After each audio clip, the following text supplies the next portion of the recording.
느헤미야 13장 1절에서 14절 말씀.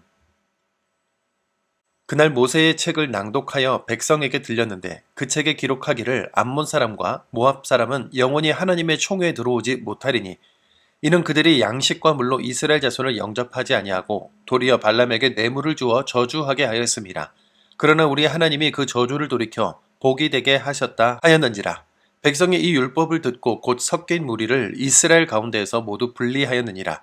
이전에 우리 하나님의 전에 방을 맡은 제사장 엘리야십이 도비아와 연락이 있었으므로 도비아를 위하여 한 큰 방을 만들었으니 그 방은 원래 소재물과 유향과 그릇과 또 레위 사람들과 노래하는 자들과 문지기들에게 11조로 주는 곡물과 새 포도주와 기름과 또 제사장들에게 주는 거제물을 두는 곳이라.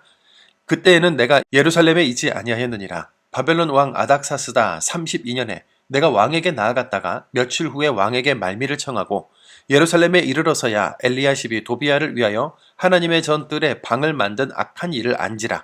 내가 심히 근심하여 도비아의 세간을 그 방 밖으로 다 내어 던지고 명령하여 그 방을 정결하게 하고 하나님의 전의 그릇과 소재물과 유향을 다시 그리로 들여 놓았느니라.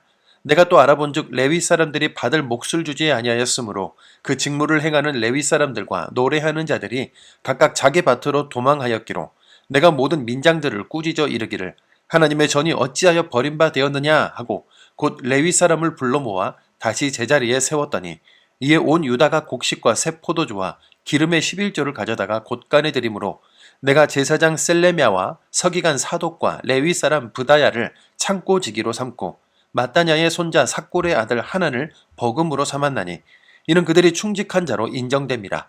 그 직분은 형제들에게 분배하는 일이었느니라. 내 하나님이여 이 일로 말미암아 나를 기억하옵소서. 내 하나님의 전과 그 모든 직무를 위하여 내가 행한 선한 일을 도말하지 마옵소서. 아멘. 느헤미야서는 12장까지만 보면 참으로 은혜로운 책입니다. 무너진 성벽을 다시 세우고 수문 앞 광장에서 말씀 부흥이 일어났으며 백성들은 눈물로 성결서약을 하죠. 이어서 예배와 안식일, 절기를 회복하고 이방인들과의 통혼을 끊으며 거룩한 헌신도 이어졌습니다. 그런데 하나님은 오늘 본문 13장까지 느헤미야서가 되게 하셨는데요. 듣기 좋고 보기 좋은 모습만 기록하지 않으시고 부흥 이후에 무너져버린 현실까지 적나라하게 드러내시는 이유는 한 번의 부흥, 한 번의 서약으로는 충분하지 않다. 신앙은 꾸준함과 지속성의 싸움이다 라는 말씀을 하시기 위함입니다. 느헤미야는 예루살렘에서 총독으로 12년을 섬긴 후에 그 임기가 끝나자 다시 페르시아로 돌아갔는데요. 그렇게 느헤미야 없이 약 10년의 시간이 흘렀습니다. 그런데 다시 느헤미야가 돌아와 보니 예루살렘의 상황은 그 이전보다 더 참담한 모습으로 변해버렸던 거죠. 도대체 그 뜨거운 수문 앞 부흥은 어디로 갔으며 눈물의 성결서약은 어떻게 사라져 버렸을까요? 예루살렘 공동체가 무너진 첫 번째 이유는 말씀을 가까이 하지 않았기 때문입니다. 분명 모세의 율법을 쫓아 계명과 규례와 율례를 지키겠다고 서약했는데 서약 이후에 말씀을 꾸준하게 읽고 묵상하지 않았던 거죠. 말씀을 읽지 않아도 사는데 큰 지장이 없고 기도하는 것과 하지 않는 것에 큰 차이를 느끼지 못하다 보니 무늬만 신앙인으로 남아버린 겁니다. 오늘 우리도 요즘 너무 바빠서 말씀 볼 시간이 없습니다. 먹고 살아야지요. 어떻게 매일 말씀만 보며 살 수 있습니까? 라고 하진 않습니까? 그렇게 생각하고 말하는 것이 다시 죄된 생활로 돌아가는 것과 다를 바 없다는 것을 잊지 말아야겠습니다. 예루살렘 공동체가 무너진 두 번째 이유는 이방인과 통혼하지 않겠다던 결단이 희미해져 버렸기 때문입니다.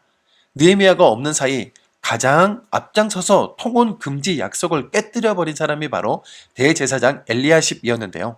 그는 느헤미야와 공동체를 괴롭혔던 도비아와 함께 연합하고 성전의 방 하나를 도비아의 개인 창고처럼 내주어 버렸습니다.